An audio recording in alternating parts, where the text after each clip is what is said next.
little bit about the exhibit. The exhibit is actually not a, paper exhibit. It's not a physical exhibit as it has been in the past. This year, the exhibit is actually a video, and it's a video that was produced several years ago by the Italian journalist Roberto Fontalan. And Roberto put this together, and I think the Italian audience probably saw it multiple times, but it has been absolutely unknown to the American audience. And so this has been just a wonderful opportunity to be able to share with you this life of Father Giussani with just Father Giussani's words and no one else. So we'll be sharing a little bit of introduction to that during this day, or during this time together. So I do want to introduce our two guests who are going to be sharing their experience, their encounter with Father Giussani. And one is Monica Centia, who's at the top, she's top of my screen. And then Jonathan Fields. And I'll introduce him a little bit right now. Monica is a mother, an educator, absolutely fabulous woman, great story. And she will share with you more her encounter.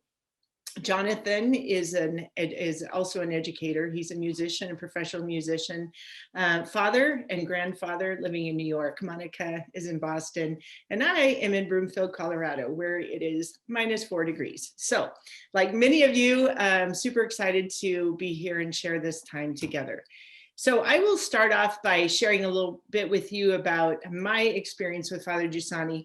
1984, I was just graduated from college, and I went with 3 girlfriends to Italy to just have vacation for a couple of months. And by a fluke of luck / grace, I met some really beautiful people who my life was just enthralled by, so to speak. And so after 2 months of living and traveling around Europe, I ended up staying in Italy, and I stayed for 2 years. And in that period, I got to know the children of Father Giussani as well as Father Giussani himself. And as you'll see in the video, which I'll share here in a minute, he had a youth and a joy that I had never experienced.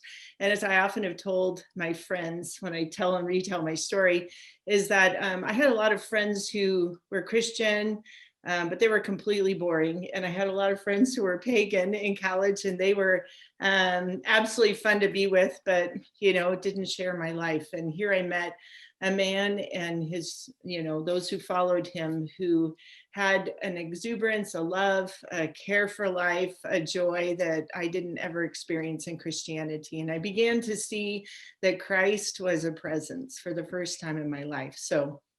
And then I began to identify the many times in which Christ was a presence throughout my life, coming from a large, very beautiful family. So that's a little bit about my encounter, but this is not about me today. It's about sharing with our 2 friends. So I'm going to share with you a video. This is the video, just a brief little trailer of the video in which we are going to invite you to watch.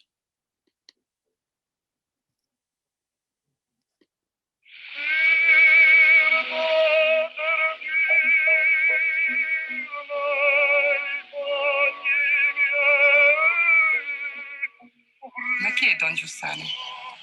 Un prete diocesi di Milano. L'uomo non può immaginare un problema più grande per la sua libertà. Cristo, sì o no? Sempre rimasto nella sua gravità di profeta, di uomo dei miracoli. Donna, non piangere, disse, e gli restituì il figlio. Ma disse prima, donna, non piangere. Un uomo che non viva un momento così con la sua donna, non ha mai amato la sua donna, mai. Un padre ed una madre sono tali non solo perché danno latte prima e risotto dopo al figlio che cresce, ma un padre e una madre danno loro stessi, un padre dà sé stesso al figlio. Con mio padre, veniva accanto al mio letto, mi raccontava la parabola del ricco e pulone. Lui era un socialista accanito, perciò tutte le sere ricco e pulone.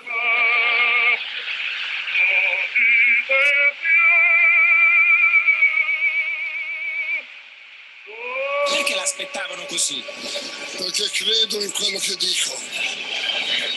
Questo e basta? Sì.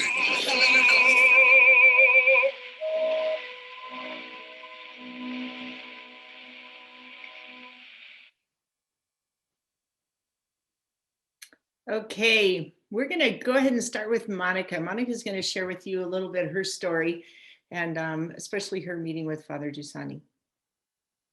All right. So thank you, Holly. So as Holly said, my name is Monica. I just added my, maiden name Chantia. She did introduce me as that, but now I go with Canetta. I am married to a wonderful man, Carlo, and we have 6 kids. And as Holly said, I live in Boston right now, and snowy, I would say snowy, pretty cold Boston. It was 19 Fahrenheit this morning, so not as cold as Colorado.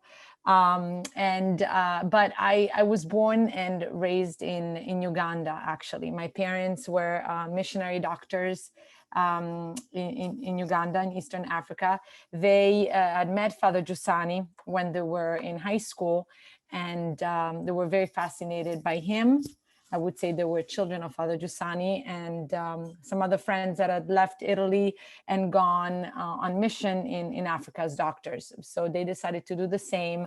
So I was born in a little village north of Kampala, the capital. This little village is called Kidkum, and I was raised there until I was 5. Around 5 years old, we moved to the capital, Kampala, and I lived there until I was 15 years old.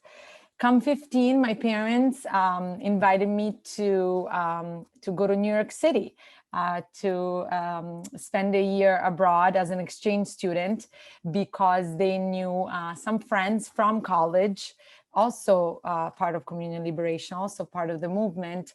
And they knew that there was an exchange program, and they were like, would you like to go to New York? And I was like, sure. Uganda, New York. I didn't really quite know where that was, but I was like, yes, absolutely. And actually, my parents had the opportunity to send me at Jonathan Fields' house. Our next speaker, he will speak in a little bit. So I ended up moving when I was 15 years old. That was August 28th, 1999. And that is really where my encounter with Father Giussani happened, because like Ollie said, I met a group of people that was very fascinating. And I just fell in love with them, and I fell in love with where I was. And so come, February, March, I did call my dad and I said, Dad, I think I need to stay a little longer to understand what's behind these people. Because after a while, I also realized they weren't always so nice. And yet there was something that was just super fascinating. Being with them, I was happy. Being with them, life was beautiful. And so my dad said, sure, see if Jonathan and his wife Susan will host you for another year. And they did. And so I ended up graduating high school. And I still needed more time to understand why these friends why their humanity was so captivating, was so beautiful. And so I decided to apply to college and ended up staying. And then I met my husband, and here I am. We live in Boston. So how did I meet Father Giussani? So I actually met Father Giussani personally twice. The first time was in 1987. So I was 4 years old, and we were in Rome in the airport Fiumicino. My parents we were traveling back to Uganda. So we used to go to Milan, from Milan, because my parents lived in a town near Milano. We would have a layover in Rome. From Rome, we would take Ethiopian Airlines, because we would fly to Addis Ababa, and from there we would go to Kampala. So we're at the airport, and my parents spot Father Giussani and Don Ricci. Don Ricci was another missionary in Brazil. And so Father Giussani and Don Ricci were on their way to Brazil, and at their gate, my parents went to their gate, and my parents said hello to Father Giussani. And my older sister, Maddalena, actually asked Father Giussani, why don't you come to Uganda? And Father Giussani responded, no, because I'm afraid of snakes. And the other time I personally met Father Giussani was when I was in grad school. It was in the summertime. It was summer. It was August 2003.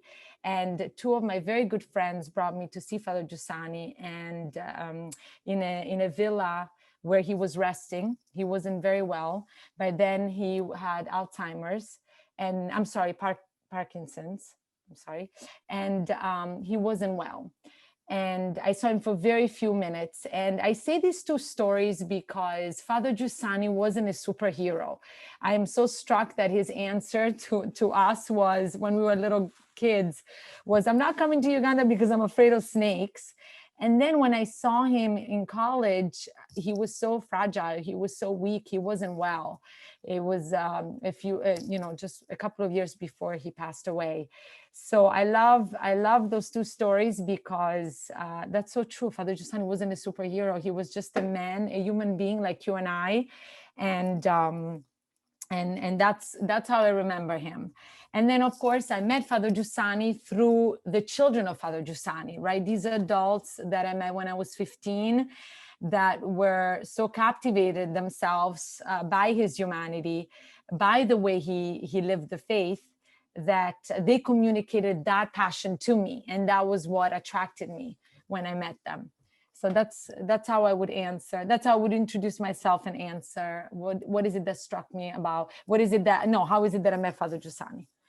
So, Jonathan? Well, I have to say, Monica, we let you stay here because you also babysat for us for those 3 years. We had 3 little kids, and so it was a two-way street. So, I am from a what you call a secular Jewish family, New York. Probably from a communist background. I mean, the whole intellectual Jewish side. My mother was that. My father was the comedian Jewish side, Mel Brooks, all that. So my family was pretty lively and very into knowing things and laughing at things and listening to music and just a lot of beauty. And for some reason, I don't know, I had a lot of passion for stuff that was communicated by my family. And mostly for music at a young age. There's a saying that, in America, I think we were talking at the Albacete exhibit that, Americans are really, you're born with this huge desire for happiness, for fulfillment, for freedom, all these things. You're just promised everything as an American. I don't know if you understand it unless you grow up here with that promise in your gut and heart. So you're just like, and if you're privileged, like we were, and but as life went on, it's like I became crazy actually, because I had all this desire and I seemed to just screw up all the time. I couldn't keep a girlfriend. I couldn't stay. I went to 3 different colleges. I couldn't focus on work. I was always being distracted by, I searched for all the good things in all the wrong places type thing. But it's until I was, after a long period, I was, I began to understand, for some reason, I began to look for God, that's another story. But once I did convert when I was young, and I converted because the beauty of the music really sucked me in when I was at conservatory. But what happened is I had a really bad breakdown. My conversion, I didn't become more stable. I became less stable because I had separated myself from my family and my friends, and I was really alone. And the church didn't have really any type of community that I could find. So being alone, like everybody's freaking out now with the coronavirus, I was like, I've already been there, And you're right. The mental stress is unbelievable until I broke down. I did some crazy things, and I ended up, I was at 30 years old. I had to go home to my parents, and I couldn't work. I couldn't, I had broken up with my 10th girlfriend, and living with my parents at 30 years old. And at that time, somebody sent me to a Christian psychiatrist, and I was pouring out all my angst, and he said to me, "No, I know your problem. You don't have any friends." And I went, "Oh." And so he sent me to Communal Liberation, this meeting. I didn't know what it was in the basement. There was like 10 of us in New York, 11, you know. And I didn't get it, so I went back on the train back to my folks' house, and I told my parents, "Oh, this weird meeting. I guess I got to go because, you know, I have nothing, you know." And so they called me, and I went back, and then we went to dinner. And at dinner, you know, just like it was all of a sudden, I have friends, because all those I think that the you go crazy because you have these questions so deep inside. You know, who am I? What will I love? You know, who are you, God? I mean, what is this thing I could, you know, these huge questions. Where's my life? They're just bursting through, and you live in a society where those questions weren't really allowed. I mean, at least I couldn't ask them in a certain way. And all of a sudden, all of this was coming out in such a free way, and it was joyful, you know, and I was so happy for the first time. It was like I understood why I'd been so unhappy. Was God was going to show me that there is an answer to this search. And immediately there, the head of the community said, "Why don't you all go to meet Father Giussani? There's these, now it's very organized, and you have these, you know, it's very structured." There was no structure in the movement, zero. And so all of us got on planes. We were kind of older people, not married. We were all destroyed. Most of the Americans were destroyed people who had not managed to function. Religion had destroyed them, or at least saved them from killing themselves or killing someone else. And so these group of losers, I'm sorry for anybody listening to this who's one of those group. I'm a loser. I mean, you're not. You all great. But we got on that plane, not knowing what the hell, but we were like these jolly, happy people all of a sudden, and got there, and it was this explosion with meeting all the international communities and dancing and this and that. And I met Father Giussani. I don't speak Italian, and I never learned it the entire time. I have not spoken a word of Italian. So I'm too proud to learn Italian. So anyway, we get there, and Giussani's doing the choruses from The Rock, and that's also my favorite part of the video too. When he's just talking about art, and he's taking these little tiny segments of reality and just going like a composer did, and building. And you know, I couldn't even listen because I got so excited. I would pull off the earphones and just watch him and feel him, you know. And that was really my first encounter. So it was that, and then, so when we got back to America, we were convinced we had met the Messiah, all of us. You know, it was like that, you know. Except there was a problem. The minute I got back and got to reality, I was so depressed I stayed in bed for a week. It was so depressing to be back down off that mountain. So I didn't understand that this word event, you know, that, you know, didn't mean just being high all the time. So it really, what Giussani, this kind of meeting with this man and this following these people, I slowly began to understand that really the power of this man was that I could be reconnected with life. So I slowly went back to work. I finally started a real relationship. Now I'm married with 3 kids, and I'm a grandfather, going to be of 2. This was impossible, would have been impossible. So I was rebuilt by the energy and voice that this man was generating, that made Christ real for me, that made somehow my life really change, you know, so I could actually live.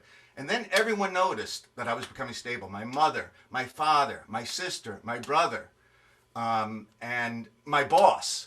And they wanted, you know, and so I shared with them, this is why, and I said, meet these people. And they came, and they became very involved. My Jewish family saw this life that was able to break through their prejudices of what Christianity was, because Christianity was thought of as the enemy of Judaism, you know, the persecutor. And so this unbelievable sort of life began. I just want to say one other thing is, I think the thing where I was really struck that he wasn't, he was just a man too, because I remember being at this when we were at that first meeting. We were playing and we were singing. Americans were singing their rock and roll, really. And the memorists, Giussani told us to go to bed at 12, and the memorists were just dancing on the tables, and we were just screaming with all the energy that had been pent up, all that American energy, pure American energy, and everyone in the room was just totally happy on it. Then, the Portuguese would do their thing, the Spanish. It was just so much. And we went past over, and Giussani got angry, and he came down like my dad would in his bathrobe, right? And he just looked and he said, "Hey, go to bed," just like a dad would do it, because, he didn't scream any, the memorist guys all like froze because they knew they were going to get in trouble, The other funny thing is later when he was sick, I went to go, finally, I never really met him that much either, I couldn't speak Italian, what the heck, so I finally got to see him later when he was sick. And I was going through another horrible moment where my job was falling apart, difficulty in marriage, all these things. It's God, it's always a struggle. I don't know why, but it's always a struggle. Anyway, so so I go there and I tell him the story about how I flew to Rome because I was going to leave the world, and I just got on a plane and I flew to Rome and I sold my guitars and I was going to go to a monastery, and I went to the Vatican and I went to a priest and I said, I'm getting, and the priest like calmed me down and said, no, you can't do it like this. And I said, oh no, well, what am I going to do? He says, well, you got to fly back to America. He said, but since you're in Rome for a few days, why don't you go look around? And Giussani just laughed at the wisdom, the Italian wisdom of, just, well, you're crazy as a loon right now, but you go around Rome, you're here, So that was my other moment with Giussani. I have more serious ones, but those are. He was very human, yeah. This super energy that I wanted to bring to the whole country. We went, that I thought, I was convinced it was the salvation of the entire Jewish people. That we were going to go out and conquer New York, and the whole country was going to know this charism, because this joy was way too big for just me, and I'm crazy. So but eventually, it built me to actually, understand I could actually also have a normal life, if you want to call it that. Thank you, Jonathan. Thank you, Monica. So it's interesting listening to both of you talk, because both of you said, I saw something.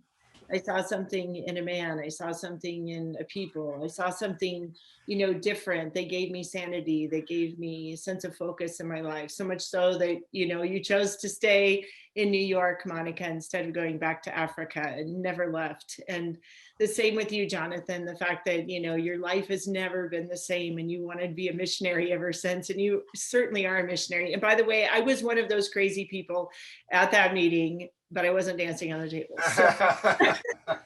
Anyway, I want to shift gears a little bit and ask the two of you to share about the video exhibit. And for those of you who tagged on a little bit late, this exhibit is not a paper and pen exhibit this year. It's actually a video that was made a few years ago by a good friend of ours, Roberto Fontolan, in Italy. And the video really is an expression of him. I mean, it's him. It's him when he's young, so him when he's old, etc. It's a taste of this man. And for me personally, when I watched it and rewatched it, I mean, having been in the movement most of my life, I had never had the gift of seeing it for whatever reason.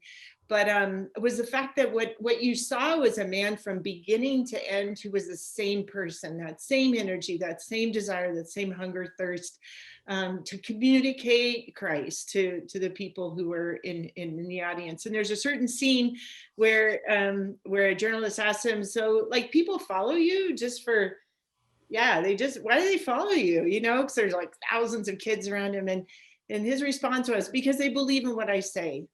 And and he said, is that it? And he said, yeah, that's it. It's it. They believe in what I say. And I think that's what I hear you both communicating. I believed what I saw.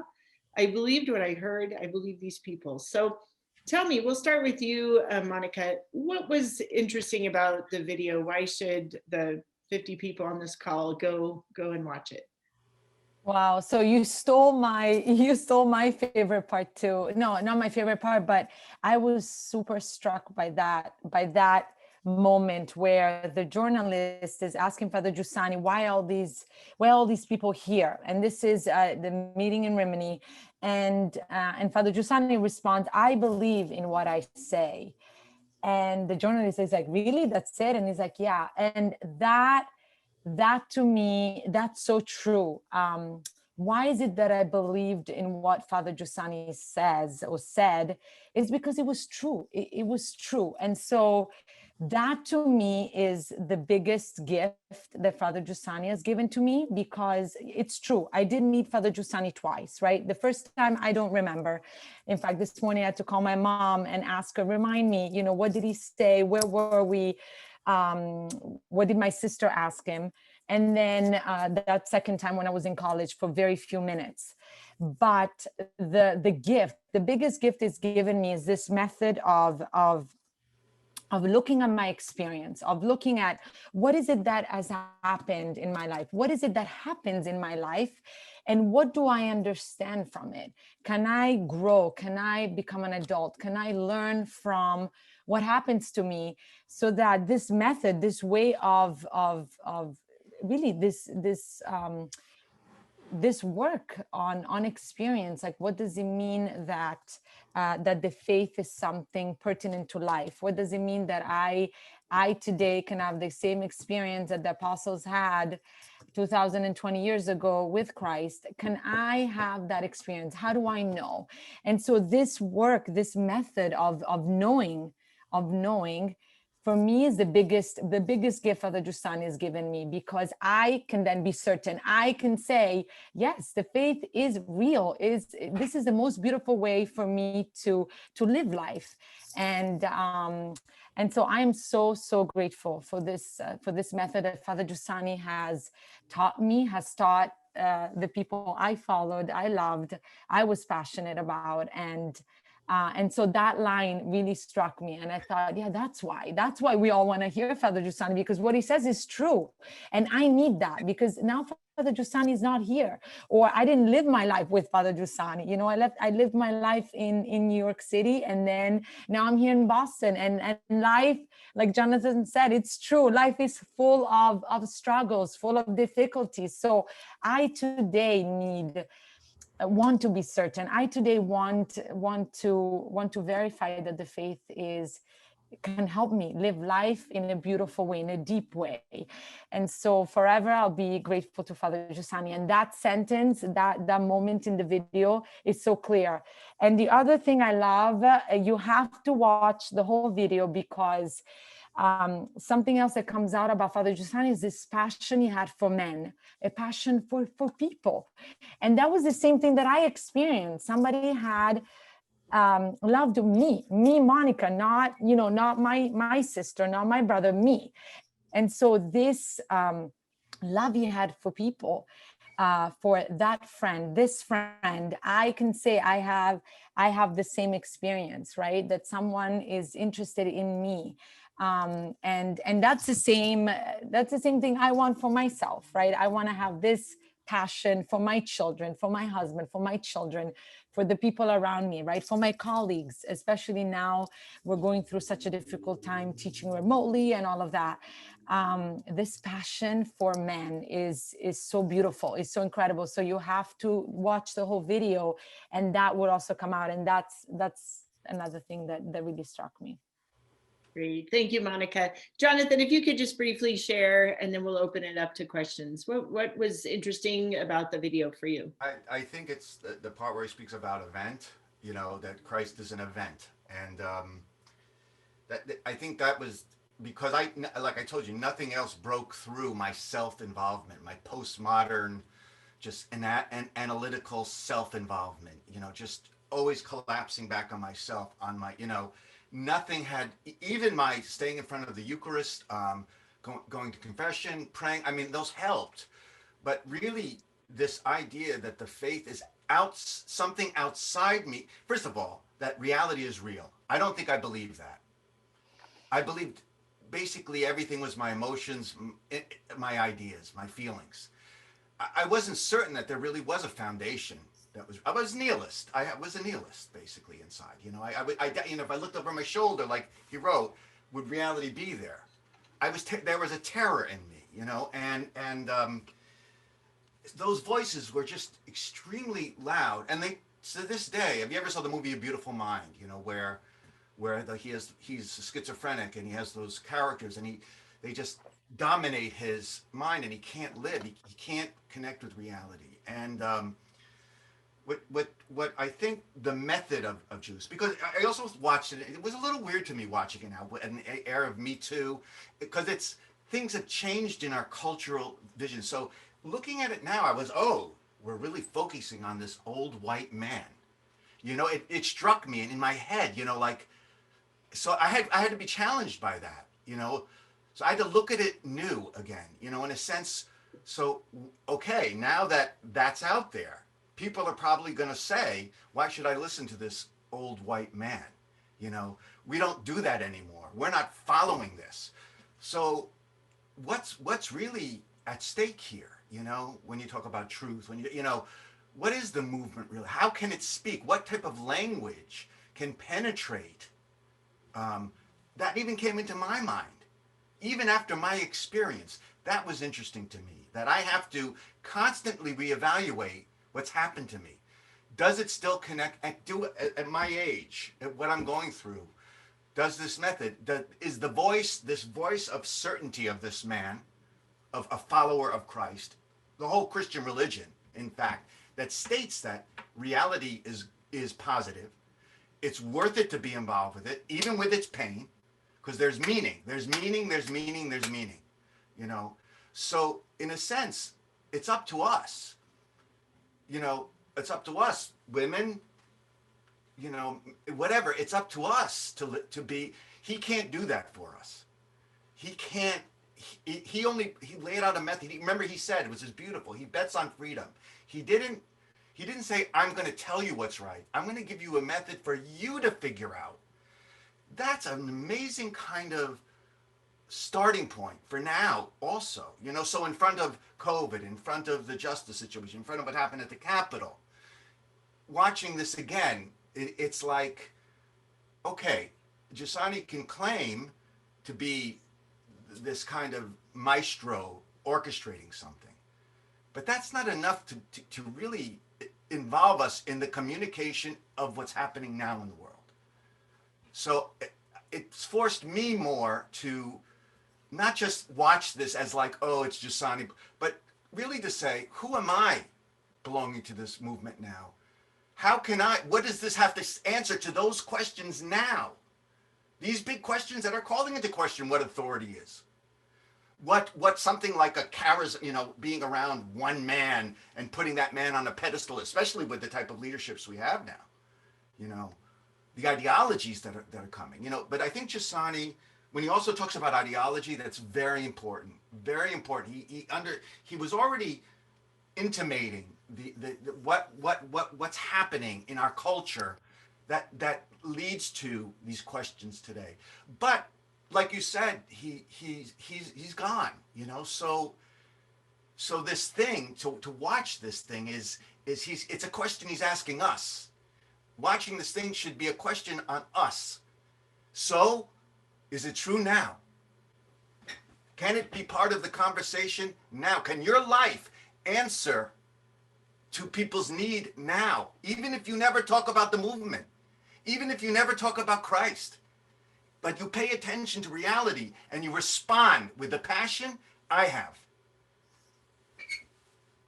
Thank you, Jonathan. Thank you, Monica, both of you. So right now we're going to open it up to questions. Anybody in our viewing audience have a question? So a couple rules. One, well, it's not a rule, but if you wouldn't mind opening up your video so we can all see you when you ask a question, and you can either raise your virtual hand or your real hand, whatever's easiest.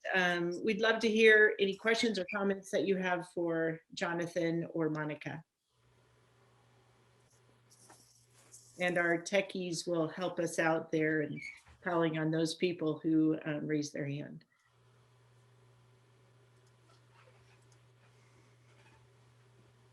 Esmeralda. Hey, so I don't have a question. I just want to say thank you. Listening to both of you made me so happy. And I just want to thank you because I call myself a granddaughter of Father Giussani because I met his children, right? And so grateful for this movement. It accompanies me in my life. When Jonathan was talking, I laughed out loud several times. We're a bunch of losers. Yeah. And yet here we are and we're loved. And Monica really impressed me when she said, you know, these people, they had such passion and they weren't always nice. That also made me laugh and made me smile, because when you meet this reality and it happens, you can't shake it. And no matter what happens in life, it's always with you, and you can try to forget it, but it's impossible. It's impossible. I've tried.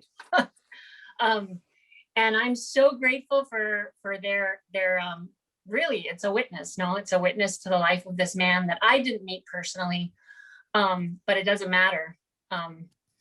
He has given me the opportunity to live my life and to be who I am. I don't want anything out of life other than to live this charism. And my work is really difficult, but I'm convinced what I do, I would not be able to do without having met the movement. So I'm super grateful for what they said. I can't wait to watch the video. And thank you. That's all I wanted to say. Thank you, Esmeralda. Thank you. Anyone else?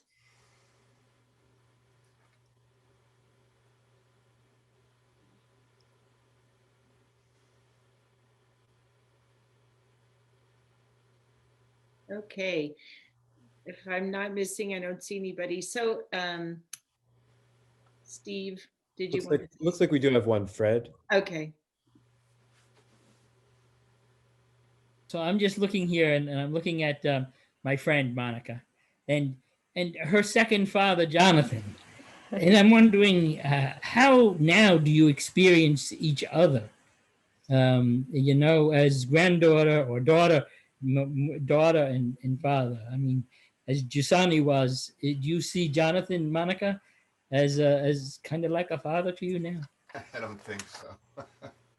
Totally. What a beautiful question. Like Fred. a Wow. comedian, maybe. Totally. In fact, I always say I have a biological father and a father, and then I have an adopted American father, Jonathan. Wow, what a beautiful question, because you know, I don't oftentimes speak with Jonathan on the phone or text, not so often because life is so full, it's so busy. But you know, I can say he's my father. I can say we're one in the sense that when difficulties come up, or when I have big questions, I will look for him. I will look for Jonathan. I'll call him up. I'll text him. I'll ask him to pray for me. So that's the first thing. And then the second, I would say, I know it's like we love the same thing. I know he loves this experience of the church. He loves Father Giussani. He loves people, all kinds of people. And that's the same thing that happened to me, that my heart wants. I love Father Giussani. I love the movement. I love belonging to the church, and I love people, because this is the other thing I've always learned from Jonathan, and it was wonderful to live with them. It's sort of this passion for everyone, especially, I mean, everyone that you bump into, and also people that are not your same, that don't believe, that don't share your faith, but instead the attention and the love that Jonathan always shared with everyone, with anyone in front of him. That's always been something that's beautiful, which is actually the same thing I love about my own parents, my actual biological parents, this attention for who's in front of them. It's always been something I envy. And you can't make that happen. Like, you can't just, I don't know, be attentive to people or love people.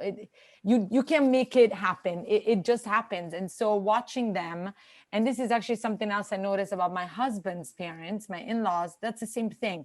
This attention to who's in front of you. Doesn't have to be, it can be, you know, it doesn't have to be an important person, whoever is there. So that I love. And so I can say, maybe I don't talk, I don't talk to Jonathan all the time, but I know we love the same thing. And so in that, I feel like we're together. I could be, I mean, maybe I would say I've followed Monica through a lot of articles and traces, all these, amazing things. It's moving, I said, well, she lived with me, so, but the, just the growing family and, we don't talk a lot. This is beautiful that you put us together, actually, Holly. I guess you were scientific in this, but also we got very close with her parents. We spent a lot of time, our families we got close with her family. We never got to Uganda. We did want to go. I think I was scared of snakes too.